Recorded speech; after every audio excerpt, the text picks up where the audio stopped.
Hello and welcome to this non-episode of Dualistic Unity. I don't always know what to say or where my sentences are even going to end. Honestly, I rarely do. Sometimes I just know the first word and what's coming out, and the rest is like this intro. I had no idea where this was going to go. I had an idea and let it run and wasn't so concerned about where it was going to end, and that allowed it to keep going. And because I wasn't thinking about myself so much, it ended up here. Yep. Completely stumbling around in the dark, taking our time, feeling our way through, not necessarily worried about what the end result will be so much as just thinking about the journey, involved with it to the best of our ability, because we know that you, the listener, are on the journey with us. We're all in this together. And so as much as we may not know where we're going, neither do you. And I think that that's where we're going, is to the recognition that we are all in that together. Uncertainty is our commonality. That all said, this non-episode, and we say it's a non-episode because it really is a non-episode. This wasn't something that happened on Dualistic Unity. This was an interview that we had with Scott Gazolli at the Causing the Effect podcast. Scott was nice enough to share the footage of this episode with us, and so we wanted to share it with you. And so this is a non-episode in that it's not one of the numbered episodes that you will find in any of the seasons. It's just an extra. So we hope you enjoy our conversation with Scott. If you are interested in checking out any other podcasts, Causing the Effect podcast is a super insightful podcast. The discussions are awesome. This is the second time that we've been on it, and we really, really enjoy the conversations with Scott every single time. So we hope you enjoy this one as much as we did. Literally two of my favorite people in the podcasting space of Dualistic Unity. What up, motherfuckers? Chilling, man. How you doing? Love that we're back chatting with you. I'm very excited for this one. I was literally been waiting for this all week, and then I've been all out of the place. I couldn't go on DU on Monday, but I will be on there for season 4. And if you're listening to this is November's dropping. So next month, check out not only this season 4, but all the seasons. You guys have been absolutely crushing it. Andrew just moved to Costa Rica. Ray's still over there in Canada. And I think we're going to talk about today is the ego and how it involves more of these feelings. And I guess the question that popped into my mind is assessing whether what you feel is right or wrong. So there's this intuition that Andrew mentioned before we started speaking about feeling, and then there's the analytical side of like analyzing your feelings. How should somebody go about? Is it even correct to go down that rabbit hole of analyzing how you feel and kind of categorizing, is it right or wrong? So the first place I usually take this conversation is the recognition that you don't have to have a label for everything that you go through, everything that you feel. Oftentimes, I think it's almost like a learned sort of practice that we have as human beings and growing up. And it's something that we're kind of indoctrinated with, that like, oh, there's certain feelings that are good, certain feelings that are bad. So you should try and feel good and avoid the bad ones, or, resist the bad ones, or try not to feel those. And for me, for so many years with things like worry, nervousness, mostly like nerves and things like that, it was something that I thought of as, a bad feeling. And so anytime I would start to get nervous, I would just wish that I wasn't. I would resist it. I would try and not be nervous, like think about things. So like, all right, if I can just stop being nervous, then, I'll be okay. And I'll be able to do this thing really well. And over time, or one of the early recognitions I had before I, started peeling back a lot of layers with myself relative to reality and all of those recognitions, is that there isn't actually anything wrong with those types of feelings. And I don't have to actively try to get rid of them. And actually trying to get rid of those quote unquote bad feelings, or even labeling them as bad, which inevitably leads to a sense of resistance, will only keep it around. Like one of my favorite quotes is, "What you resist persists." And that was my life for many years, was that I had all these feelings that I was experiencing. They would come up fairly often, and I thought that I shouldn't be feeling them because I thought they were bad, because our society labels them as, bad feelings, but they're just feelings. And we're going to get into a lot of nuance with this discussion as well, I'm sure. But at the end of the day, like, what you're feeling is just a feeling. Like, you don't have to label it as a good thing or a bad thing. It just is. And as you get closer to accepting and being able to more quickly accept things, or, not resist them, not try and suppress them, not try and get rid of them, you actually allow them to pass through you. Like acceptance kind of like opens a theoretical gate for the feeling to keep moving, but as long as you're resisting it, it's like that gate's closed, and that resistance kind of keeps it around because you're giving it so much attention, because you're like, I don't want to be feeling this, I don't want to be feeling this.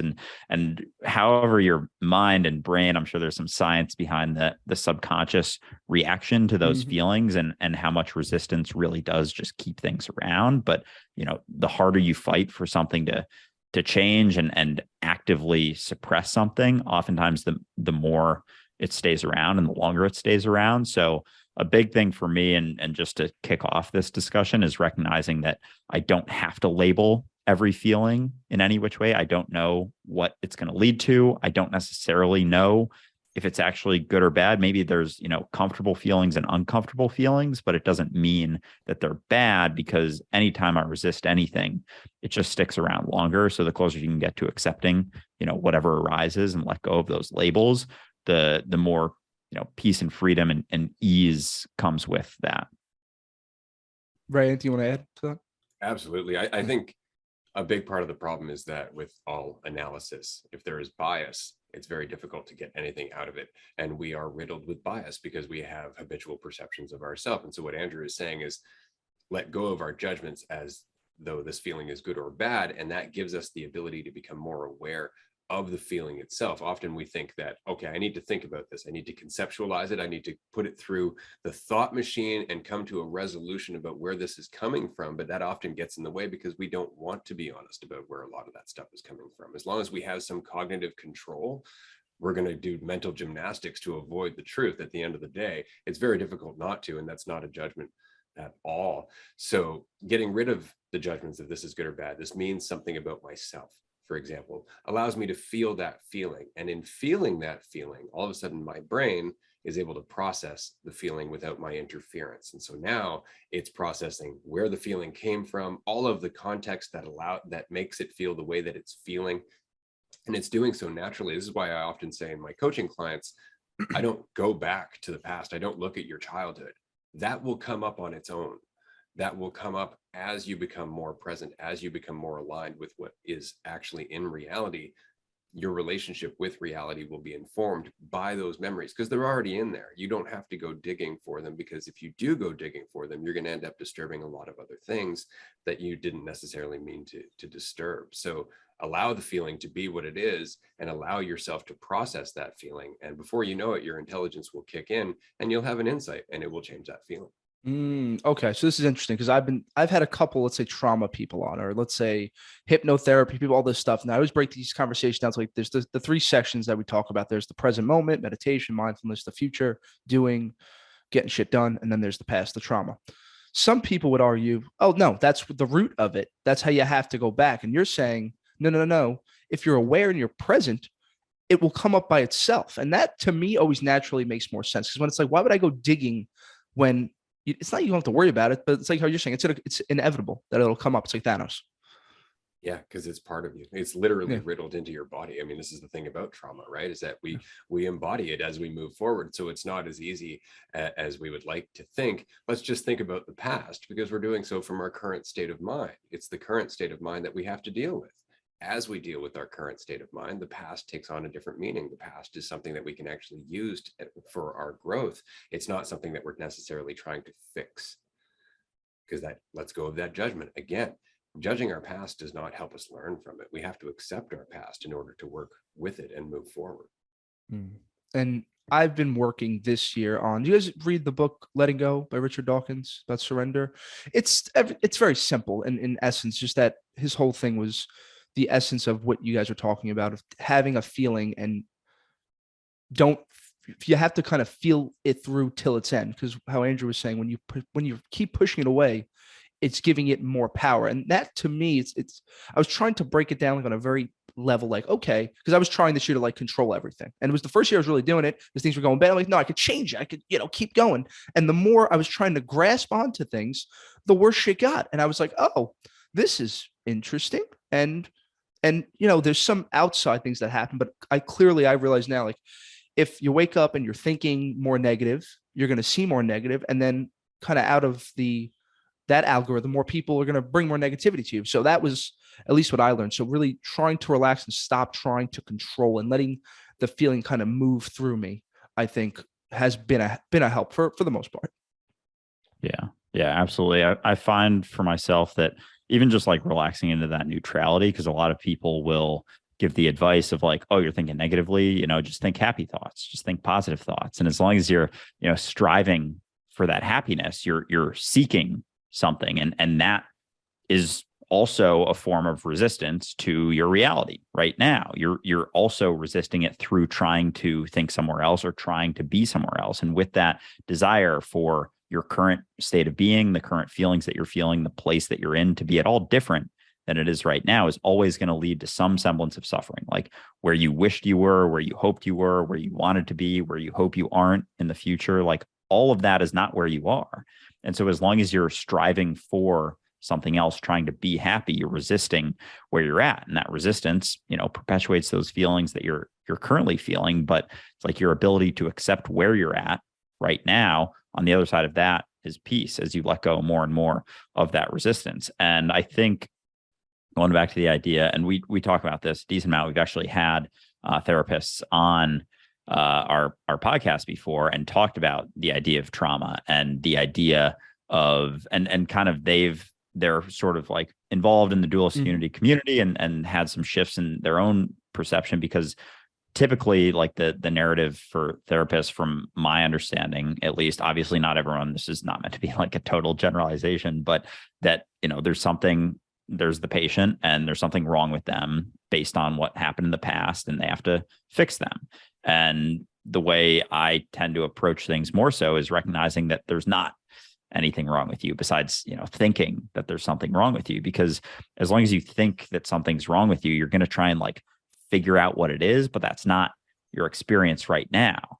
And it's like those labels, those judgments about what we think we are brings up this, illusion of ourselves, which is all rooted in the past. And as long as we're holding on to that and looking back at the past, thinking like, oh, this thing, like this is what I am, this idea that I hold on to based on this, but that's all going to be based on a narrative that you're holding on to and bringing into each moment. So it's not necessarily fixing the narrative, it's letting go of the narrative, recognizing that the narrative, what you think you are, the things you think you're good and bad at, the things you think that you have to change about yourself, you don't.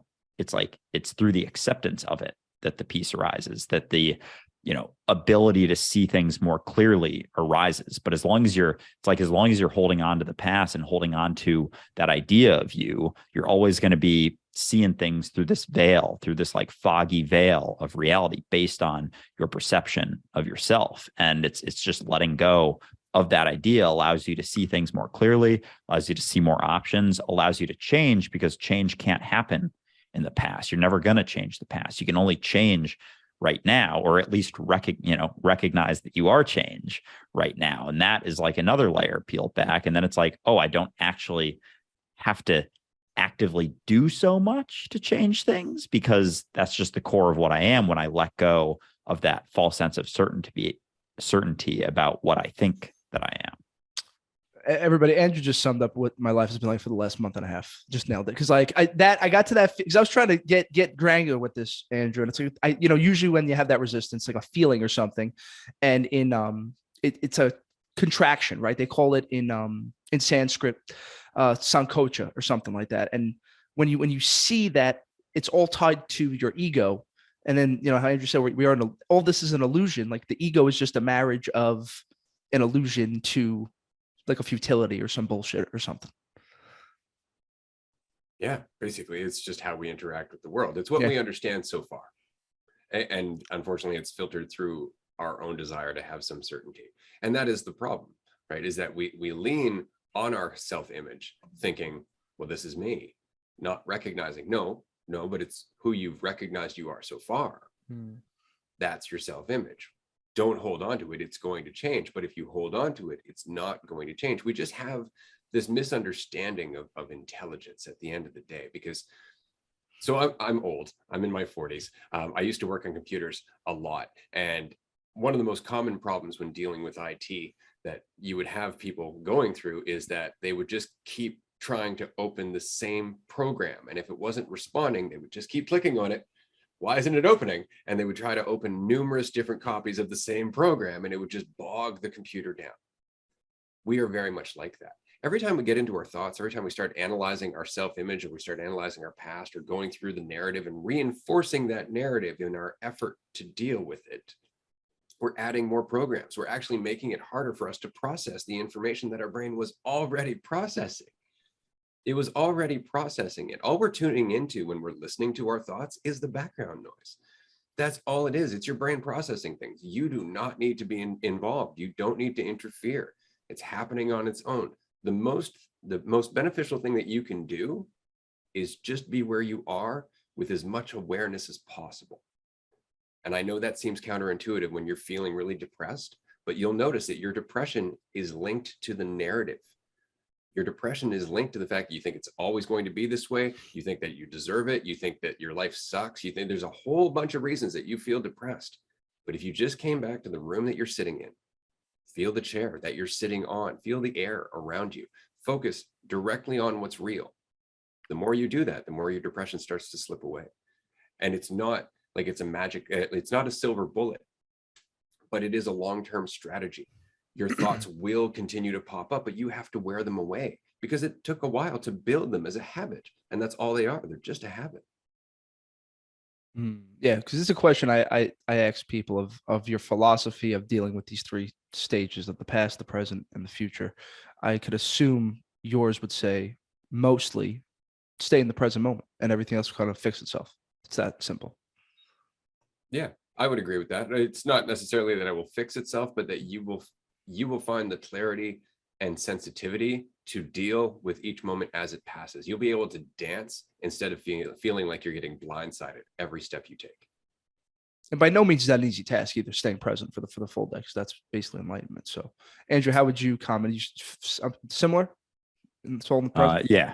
Oh, definitely. Yeah. I think even beyond that is recognizing that, you are the present. You can't be anywhere else. You've never been anywhere else. You've never done anything outside of right now. And I think there's obviously like exercises that you can do to I think sometimes giving someone something to, kind of chew on can help as well. And this is something we talked about in our live show. Ray and I have been talking about this. I've been mentioning how every time I go through this sort of exercise, it's I feel like I'm tripping my balls off. And I'm like, holy shit, this is incredible. And it's the exercise of recognizing or imagining that you were just dropped on the planet, right now, just literally born into this moment. Like Scott, for example, right now, you're just dropped into, you got this podcast set up. You don't really know how it started, but now you're just talking to two other sentient beings that are able to comprehend things and speak and I don't even know. And I hope sentient isn't some egotistical word, because I kind of just said it thinking that it's just self-aware. Is it just self-aware? Okay, cool. I was like, I don't want it to sound like I'm an egomaniac because I couldn't remember exactly what it meant, but it sounded like it fit well in that. But yeah, that's an experience. And that's sort of the experience that woke me up, was it wasn't exactly that, but it was imagining that I didn't have a past.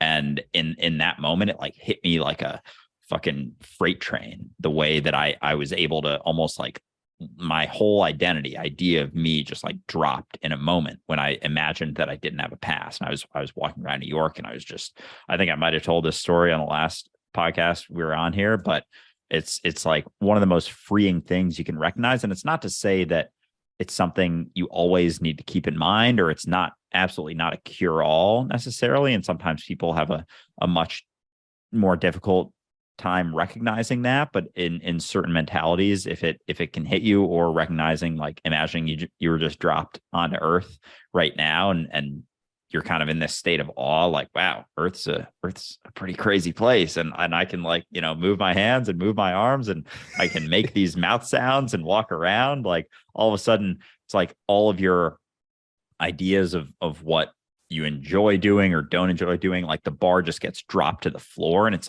the most basic things are incredibly awe-inspiring. And it's kind of like the experience you have when you're on mushrooms or tripping, because there's not so much, opinion. idea of yourself, likes, dislikes, ideas about what you think you can and can't do. It's just like, it's kind of blank slate. And it's, you can get to a similar place in an experience like this, but you're able to sort of let go of that narrative. And all of a sudden you're basically free.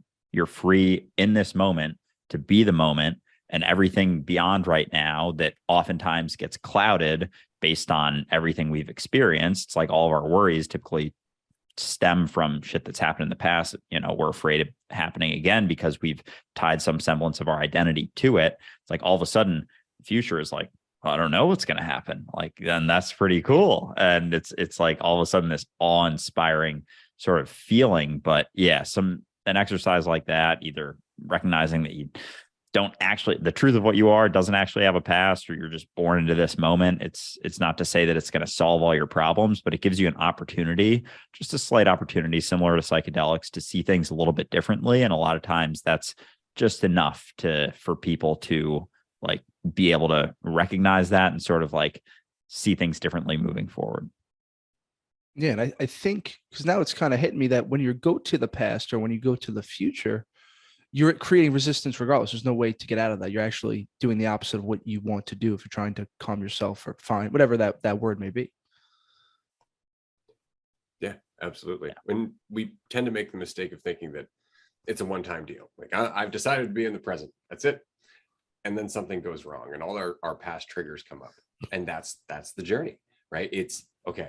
I'm in the present, going through life. Wham, here comes something from the past that I don't remembering my reactions here. I feel all off balance. Now I have an opportunity to come back to the present. And in doing that, I can see where that lack of balance came from. I can have an insight about where that came from. But it's about going through stuff. It's not about sitting down in analysis. It's about being present and participating in life and allowing your triggers to pop up organically. So that way you can deal with them with awareness in the present and just let them unravel. Because that's really all that's happened over time, is that these reactions have gone unchecked.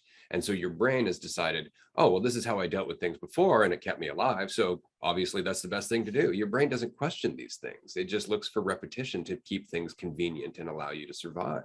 And if you know that, then you can watch for the patterns that it's always looking for. It's always looking for a pattern, and it gets really uncomfortable when you throw that pattern off. And that's where you see your triggers pop up. And Ray just described the last 2 years of my life. So I'm getting a short term from Andrew, long term from Ray. Yeah, this is exactly what happened. I was like, COVID hit me. I was like a fucking sage in this place. All of a sudden, come back to the world in New York City. All the bullshit. No, you're not. You just weren't gambling, you fucking degenerate. That was the whole thing. That's what the issue was. It was like, it didn't get rid of it. That's interesting. Now, as far as the ego playing its role, where do you think that plays in having just acceptance, let's say? Yeah. I think there's lots of aspects to the idea of ourself, and even something as basic as recognizing that you don't actually know what's good or bad, what's right or wrong. Like, you just are where you're at. Being able to let go of those opinions and judgments that we for so long like hold on to. Like, so many people make judgments like 10 times a minute. It's like every second. It's like, oh, this is a good thing, this is a bad thing. And it's incredibly exhausting. And I don't do that as much anymore, but I used to all the time. And so even just letting go of the belief that we know what's best for us, that we know that a good thing is a good thing and a bad thing is a bad thing, letting go of that is letting go of our idea of ourselves more, because our idea of ourselves is built off of the opinions that we have, the judgments that we make as me versus that. If you make a judgment about something, it's like typically because you think you do something different that's right, and someone else is doing something that's wrong. And so being able to let go of that and recognize, like, I don't actually know where this is going to lead or where this is going to go, or even in judging people, like, I don't know what that person's been through.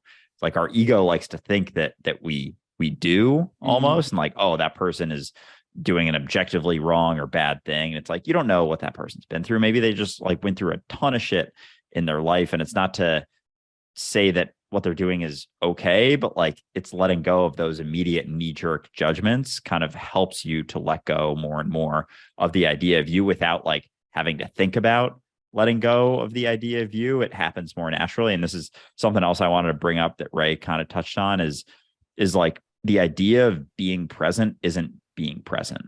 And I think sometimes people hold on to, oh, I got to be present, got to, focus on this. And there's a lot of freedom in recognizing that you don't have to, that idea of presence that we have, like, oh, I'm just Zen, I'm just, chilling, I'm, Eckhart Tolle or a monk sitting on a mountain, and like, that's being present. It's like your idea of being present is never going to be present. It isn't the reality of being present. Just like, the word water isn't water. The idea of a tree isn't actually a tree.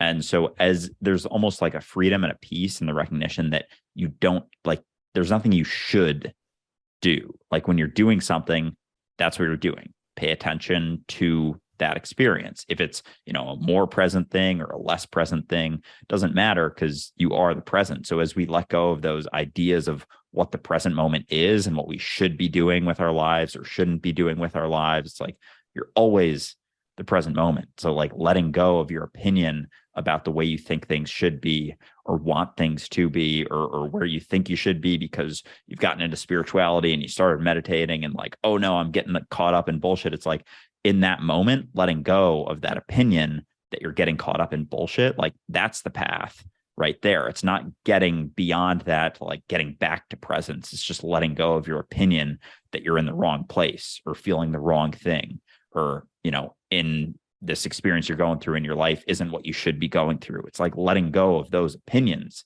is the path. It's not, that step beyond that we like to hold on to, like, oh, I need to get to presence. It's like, it's right there for the recognizing.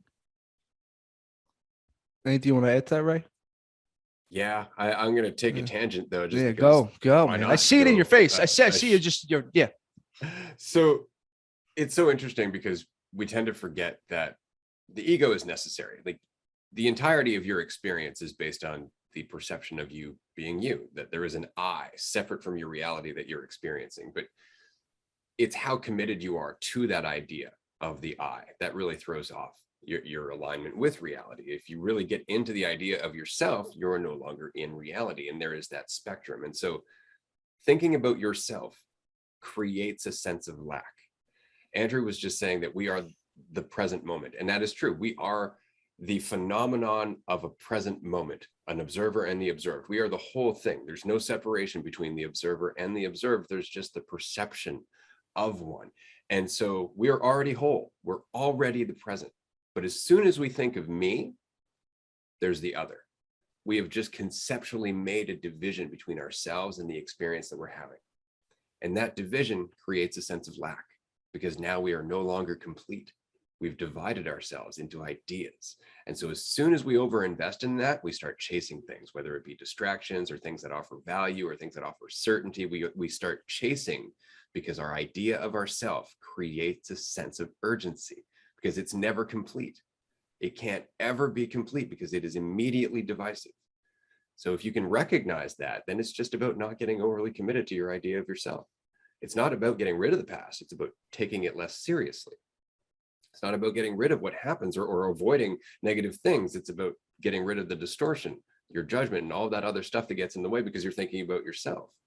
If you can do that, then you're in constant flow state. But to get there, considering how much we oscillate in and out of confusion, there's a lot of refinement that needs to happen. There's a lot of going back and forth so you can find that sense of balance, that sense of sensitivity and equilibrium in the present moment. You got to go in and out of the present moment first to finally figure out, oh, that's what it feels like.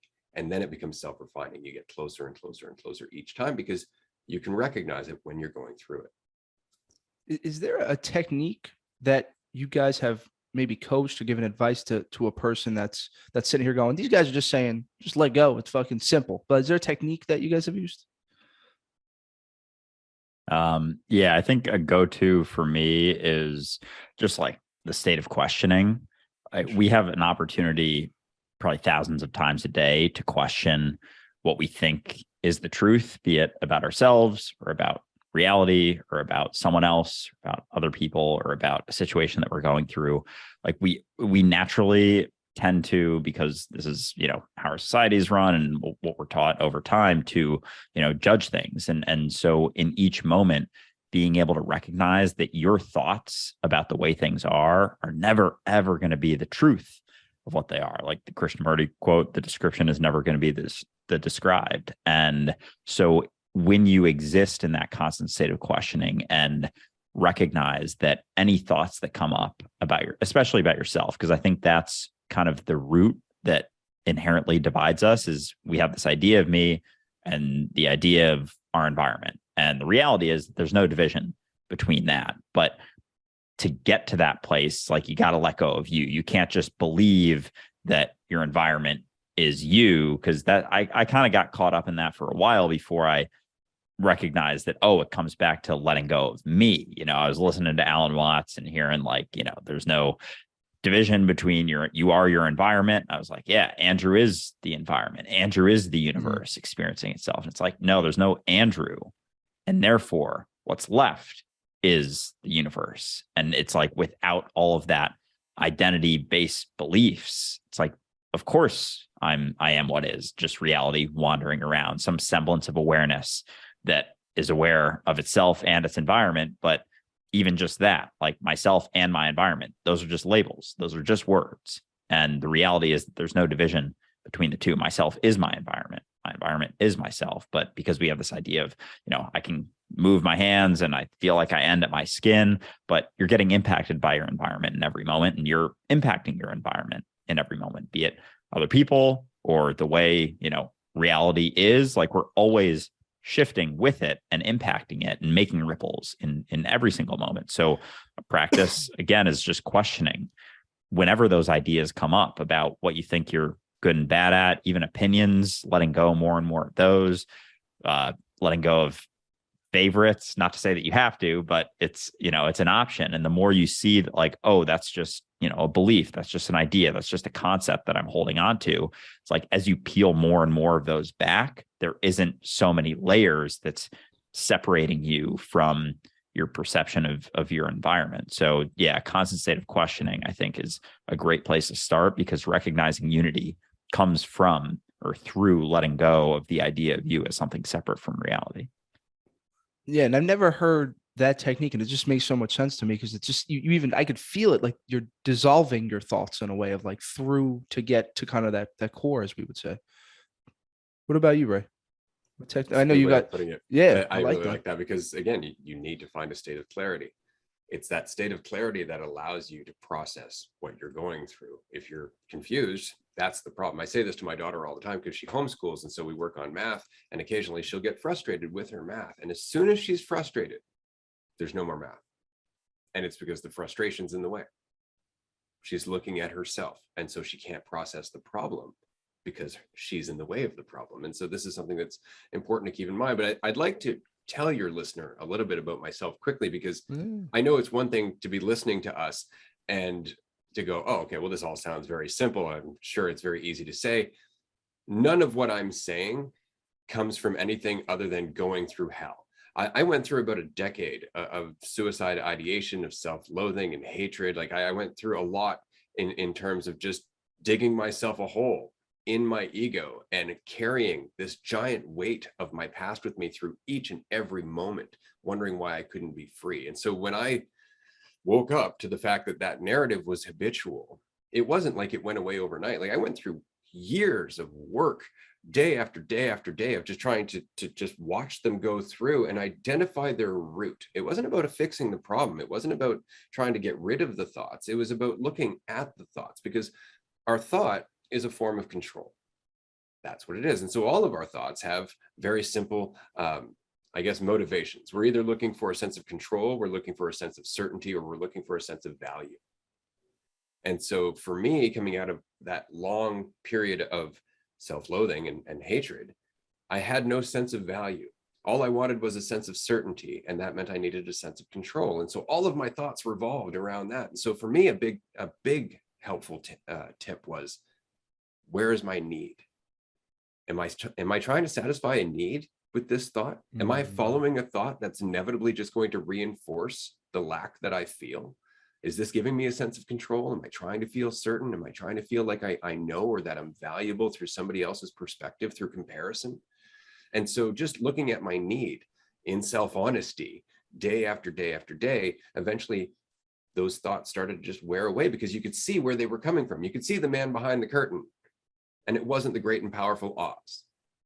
They were just habitual thoughts that I had picked up over time, and they were based on me feeling like I wasn't enough. You do that long enough, it actually starts to feel like you are thinking intelligently while you go through these habitual thoughts, but you're not. You're not. It's just that you're so good at it because you've done it for so long. So if you can just identify where they come from that sense of lack. It's just your brain trying to figure out how to solve a problem that your brain itself is creating. And so that all said, I created what we laughingly call Ray's Holy Trinity, which is really just relax, pay attention, and be yourself. And that's what I used to repeat to myself. Not those three things, but it would depend what I was going through. If I was worried about judgment, for example, it would be yourself, which means stop thinking about yourself, stop thinking about what everybody thinks about you. Just do whatever it is you're doing and let it play out, right? Pay attention, kind of the same thing. If you're lost in your thought, come back to where you are, come back to the moment that you're in, feel your hands doing the work that they're doing, or look at the screen that you're typing, or listen to the person who's talking rather than listen to your thoughts about what you think that person is thinking about you while they're talking. It all just comes back to coming back to the moment. And so that's really it. It's just practice, practice, practice. And it doesn't feel like you're making progress for the longest time. For the first year of going through this, it felt like I was climbing uphill through mud. Like it was the hardest thing, man, because you're going through it. It makes sense to you, but it doesn't feel like it's working. And it doesn't feel like it's working because there's so much behind it. It took a whole lifetime to build the way that you think. It's not going to go away overnight. But if you honestly are committed to if you're just tired of perpetuating the division that's causing you pain, that's all you need. Everything else takes care of itself. Just don't lose hope. Stop judging your progress and let it play out. And at some point, you're going to look back in a moment of clarity and it's all going to make sense. And you're going to look back at all of your demons and you're going to see that they're angels because you made them angels. Ray, you just crushed that whole thing. Yeah, because I'm laughing because this was my life this year. I had these perpetuating thoughts. You're everybody's asshole, right? So I created this whole thing. And the second I got mugged or hit, whatever you want to call it, it just kind of clicked. It's very odd. I don't know why. It clicked. And I was getting very angry about work. You're taken advantage of, you're not paid, all this stuff. Went to my boss's office the third day, black-eyed, not angry at him, just angry in life. And I'm like, listen, I made up this whole situation. I'm like, I'm going to go ask for basically $150,000 in the next 3 weeks. This is the way it is. Or I'm going to I need to speak up in a nice, calm manner. I go in there, lay it out to him. And in my head, 75-year-old, very cheap Jewish man, I'm like, my job's done. This is the end. I'm going to go to Costa Rica with Andrew and I'm just going to be selling melons or something. The way he reacted, he started crying. He apologized that got so upset, so angry, sent me a check 2 weeks later. And I was like, what the fuck is going on? I'd made up a whole thing. And it's not even making up the whole thing. It's about how you were saying, sitting in it for 3 months. People were getting the brunt of it. I made up the whole thing in my head. It's just, I was so shook by that. And I was like, wow, I really got to start looking closer at the story. Cause I think I'm probably too much analyzing, right? I can't imagine what your fucking mind looked like when you were rolling through that shit.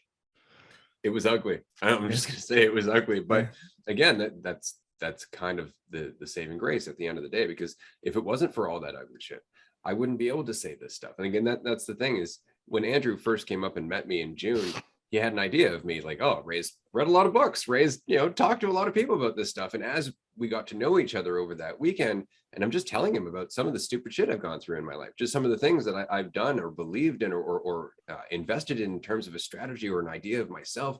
And more, he's looking at me going, oh, so you just kept running into walls and you're really just talking about all the walls and how much they suck. I'm like, yeah, that's the only way to really get that. Because you can tell when somebody is telling you something that they haven't lived.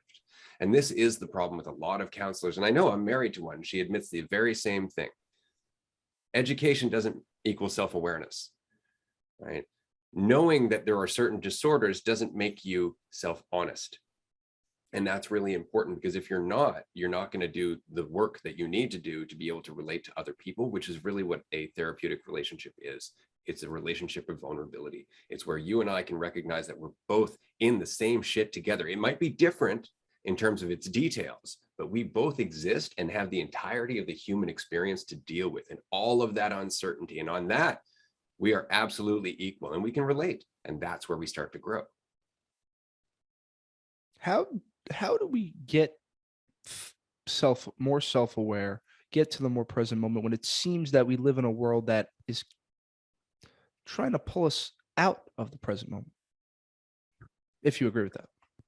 Yeah, no, that's a good question, man. I feel like we've been kind of touching on some strategies for that, absolutely. But I think, yeah, I mean, I always go back to questioning and just like relaxing into that uncertainty of reality. Like any time you hold on to an idea about the way things are, like it's gonna cut you off from reality. And people get caught up too with the present moment as like this thing, this concept. And for me, that was what it was for a very long time. It was like, oh, this newfound place that I'm feeling a lot more peaceful, but it was still a concept, and it's something that I could gain and I could lose. And as I've relaxed more and more into the recognition that like everything's completely uncertain, there is no actual certainty. And besides the recognition that I am the present moment, which is like what's left when you question those ideas into oblivion. And again, not to say that like they fully go away or that, you should have no idea of yourself, because that's essentially impossible. Like our ability to, like, as Ray said before, the ego is not a bad thing. Our ability to have this experience of the illusion of duality is like the ego is a intrinsically necessary part of that illusion, but all of the stuff that comes with it and the ideas that we've held on to don't necessarily have to. And so I think the more we're able to just relax into that, and the more I go through things, and especially with meeting Ray and having this idea, because we had a fucking podcast for like 9 months together, and my idea was so fucking off of him. Like it was great. And Scott, I'm excited for you to meet him at some point so that whatever idea you have will be obliterated. Andrew, the same thing happened. When I met you, the same thing happened, to be honest. And I get some other stuff. It's just funny when you see it from this level, and then it's just, I'm with you.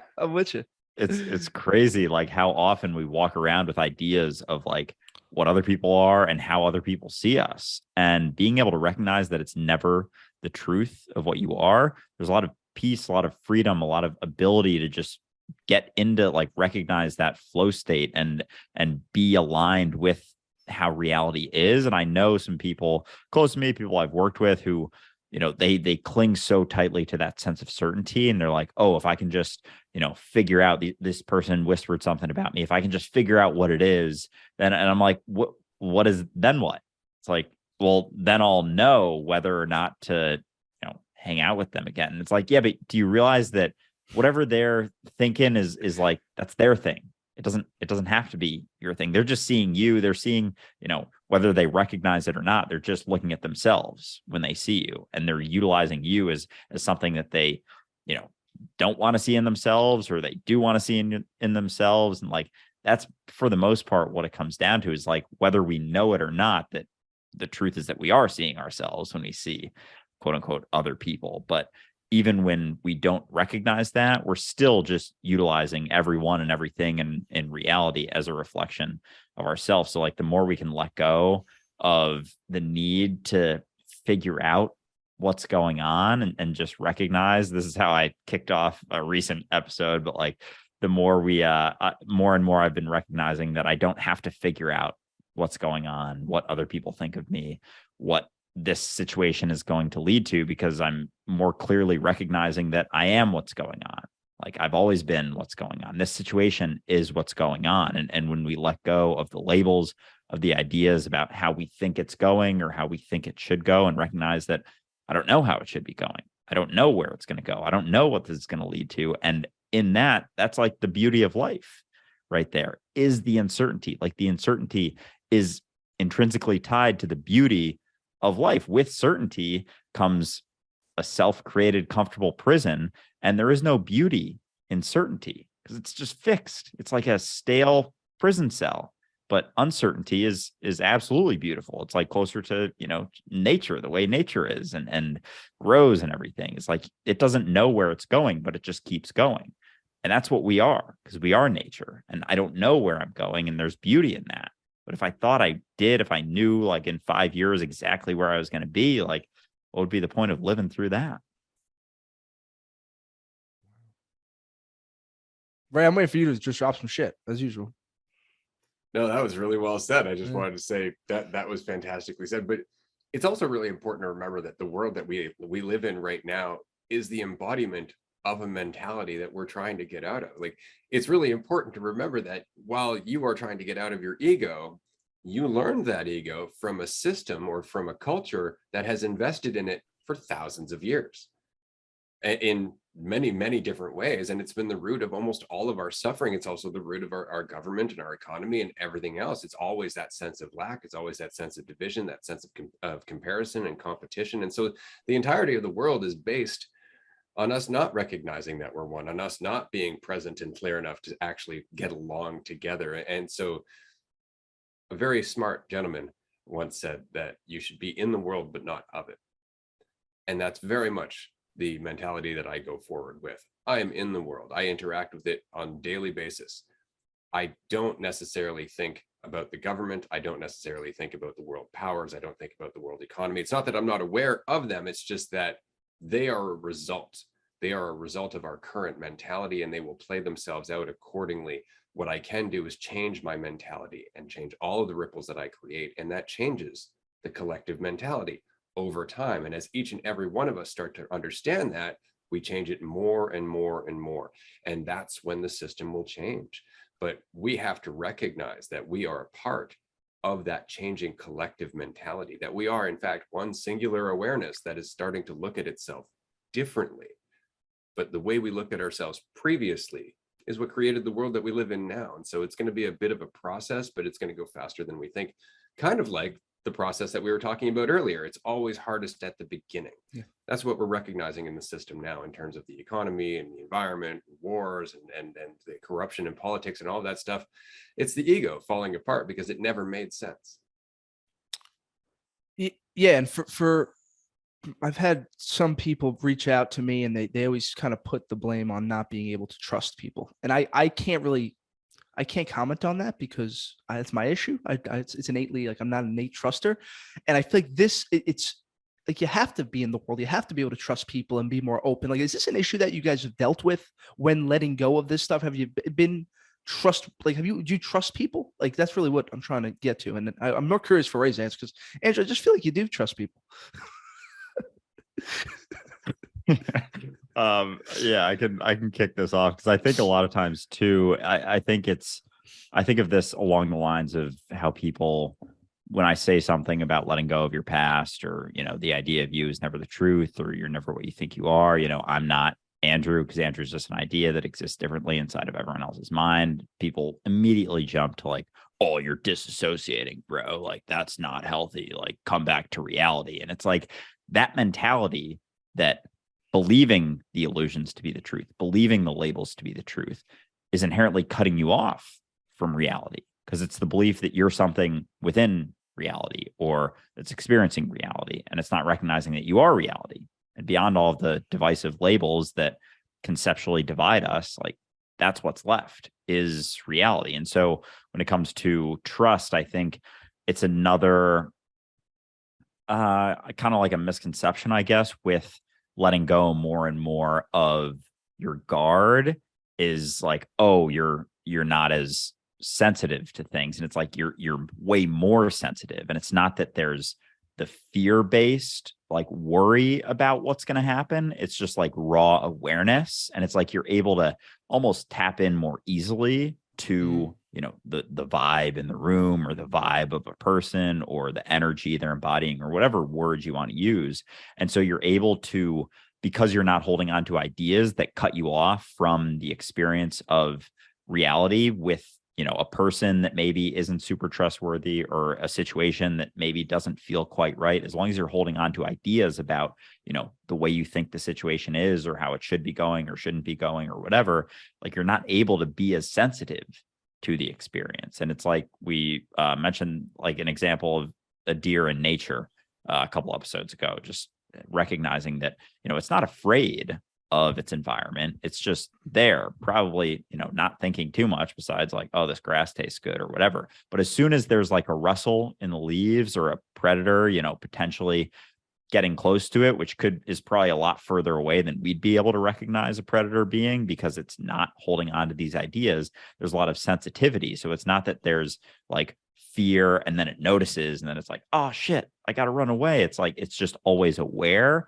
but it's not afraid. And being able to let go of that fear and worry that cuts you off from your experience of reality allows you to be more sensitive to it. And so it's like you're more aware and more able to tap into the recognition of like whether or not you should trust someone without being afraid of them. Because you're not afraid, it allows you to tap in to that sensitivity. Okay. That's interesting, because if you look at a deer in the headlights, they are actually stopping to think about what's happening. They're like, I've never seen this before. And as a result, they're not just doing what they would normally do, which is get out of the way. Right? They're stopped. They're frozen in confusion. And that's what ends up working against them. But to go back to your question, Scott, no, I would say I'm not a trusting person. And the reason is just because I've had such a long history of abuse and betrayal and just being left alone and isolated and all of that. And so I was really invested in the idea of trust for a long time, because what am I looking for? Certainty, value, right? Worth, and a sense of worth. That's right. That's exactly what I'm looking for. And so if somebody trusts me, I have value. And if I know that they're going to live up to a certain perspective of myself, then I have control and I have certainty. So trust is a big deal. I need trust to be happy. And then, of course, every time you invest in somebody and try to trust them and they don't do what you expect, it crushes you. And so it dawned on me that that's not really trust, that's expectation. Like, I'm not really trusting somebody. I'm expecting them to live up to what I think they're going to live up to. And I'm basing my happiness on it. And that's unreasonable. It doesn't work. And so letting go of my expectations, recognizing that the person I'm talking to is exactly like me. It's exactly like me. And they may not think like I do currently, but they may think like I have done previously when I was more needy or more confused or a little less aware of other people. And so they're going to do whatever is in their best interest based on what they understand about themselves and the world. That is what I trust people to do. So it's not necessarily a trust in terms of, oh, I can trust this person to behave a certain way. No, I can have faith that this person is going to behave however they see fit. And if I have awareness, then I can move with that. It's not necessarily that they're a bad person just because, they're doing something that I prefer they don't, because that's typically the response. Oh, this person broke my trust. Well, why'd you have that expectation? Why are you holding them up to this bar? Right? For your own benefit at the end of the day. And now you're going to vilify them again for your own benefit because it makes you feel morally superior. And that's the whole point. It becomes this entire different game. It's kind of like the philosophy I have that if somebody comes up to me and they're like, hey man, can I borrow $20? I just assume that I've lost that $20. Like, I just give them the $20 if I can spare it. And I don't assume I'm going to get it back. Why? Because then I'm going to worry about it. And if I can't spare it, why am I lending it out to begin with? Mm-hmm. Right? If I can spare it, then I can spare it. And if it comes back, it comes back. And if it doesn't, it doesn't. And that's the easiest way that I can deal with my life, is just to be self-honest about my situation and assume that things are going to work out one way or another. But if I'm overcompensating or if I'm overextending myself one way or another, that's on me. That's on me. And it's the reason I get hurt. It's because I set myself up. I stand on a chair and I wait for somebody to come over and kick it out from under me. And I like how you just use your own technique to walk us through trust, because you found out like what, and that's me too, having trust issues, let's say, certainty. And I like how you said that expectation. It's not, you're not looking for trust, you're looking for an expectation. Control. So I'll tell you guys what happened. I'll tell you, I met my father for the first time in like 4 to 5 years in June. And it didn't go well. This was part of the whole fucking, the whole downpour here, and see him for the first time. And the first thing he says was, I'm doing comedy. I was doing the comedy bit, and I have a 10-minute bit that I won that I was very proud of. It was the best day of my life. We're in Caroline's, 400 people, fucking hit it. It was amazing. What happened was he saw it, and the first thing he says to me was, well, I got to tell you something. You really shouldn't have said any of that. He makes it about him. And I fucking, in Peter Luger's Andrew, in the fucking steakhouse. I fucking exploded. I lost my shit. And I was just so hurt that, like, you're looking for something here. What is that the first thing that comes out of your mouth is making it about you? And that's kind of also what, I don't know why that popped up. It's talking about trust, but that was ultra annoying. But I guess I shouldn't, if I didn't have an expectation of hearing something different, or if I let go of that, I would have been in a better place. I think, and I'm going to relate to you on this one because I kind of have the same history. I saw my dad, I think the last time I saw him, I was 7. Then he shit. Oh yeah. And then, 7? over the years, he made offers to come and see me, and he never did. He sent me a happy 16th birthday card on my 13th birthday, that kind of thing. And so I went through a lot of that. I remember I was going for confirmation, and he promised he was going to be there. He would be there, and he didn't come. And then after the case, he's like, I don't see why it's that important anyway. And so over time, as you let go of this idea of what a father is supposed to be, and thanks Disney for that programming, and you recognize that there is no actual manual. There is no book that says this is what a father is supposed to be. I know I'm a dad. Nobody ever told me. It's that you have to figure it out as you go. And that's largely a reflection on how much work you've done on yourself at the end of the day. But going through all that, I remember when my daughter was born, I was near 30 at the time. And I figured I should probably tell this guy that he's a grandfather. He may want to know. And so I tracked him down, found his number, gave him a call. We were on the phone for about 5 minutes. He's like, what are you doing? I'm like, I run a web design and marketing company at the time. And he's like, I need a website. Do you think you can give me a deal? And that was exactly how the conversation went. He didn't give a shit about his granddaughter. He didn't ask me, like, what have you been up to for the last 30 years? Right? It was nothing about anything to do with me.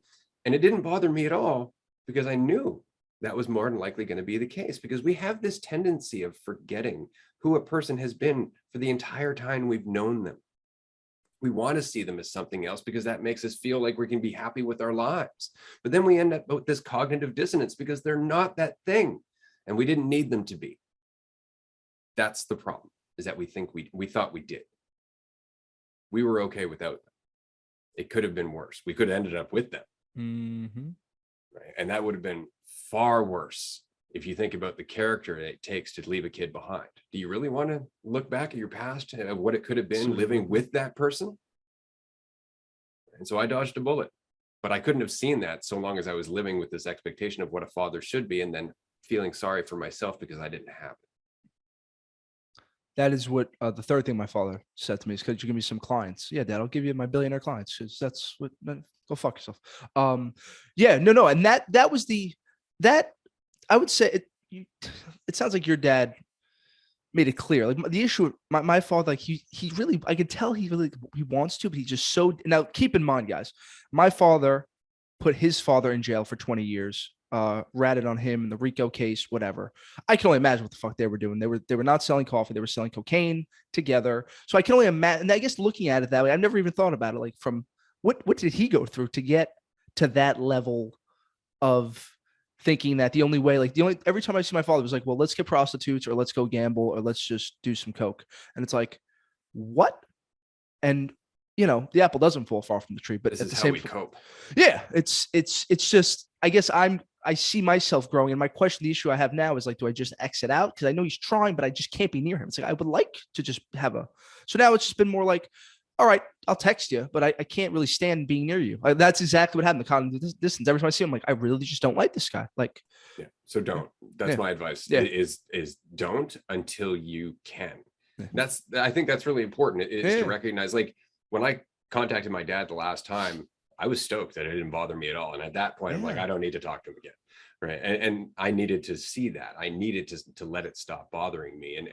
But for the longest time, I couldn't have made that call. And I knew that because I was still entrapped by it. I was still thinking about myself and the relationship and all that. And so all those triggers were there. So it's like, with low vibe people or negative people, if they're still affecting you, if you're still unbalanced and you're not able to just disregard what they're saying as being egotistical and driven by need, don't go near those people until you recognize it clearly, because then they can't sway you. Then you can actually go in and you can get a clear look at where they're coming from. And then it becomes even easier to deal with them because it becomes obvious what they're playing out. But until it's obvious, avoid those people, work on yourself. And then when it's clear, go back and have some fun with it. You can use it as like a test. If I go near him next year, maybe I'll be less annoyed because he caught me and it was a rough time. It was a rough time. And I went out of control after that. Okay. Yep. Bad gym day. That's it. It was just a little bit of a tough one. No, man, that's crazy. Andrew, anything you want to add to that? I know we just forgot about you and your, because it looks from Instagram, Andrew, it looks like you have the perfect family, the perfect mom. It's like I can't be near my mom for longer than like an hour. It's like you're doing hikes with your mother. I threw my mother up a fucking mountain.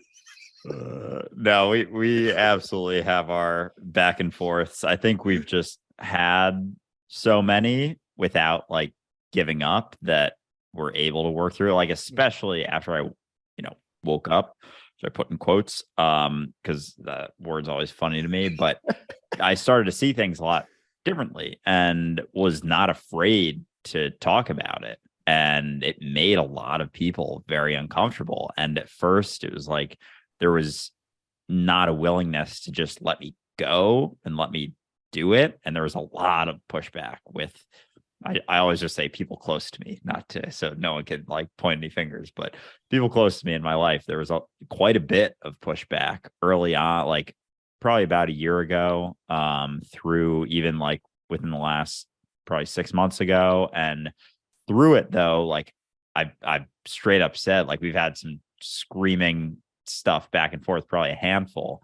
And I'm like, I'm not changing what I do. Like I understand you guys, it makes you uncomfortable because you have this idea of yourself that is tied to me and you're worried, you're still concerned about what people think of you. And like, I'm not as much anymore. So like, if you want to put their happiness above mine and care more about what they're doing than me, like I'm not going to come around as much. Like straight up, I'm just not going to. Like it's just not going to happen. I don't need to deal with this shit. Like this is my accounts, my videos that I post.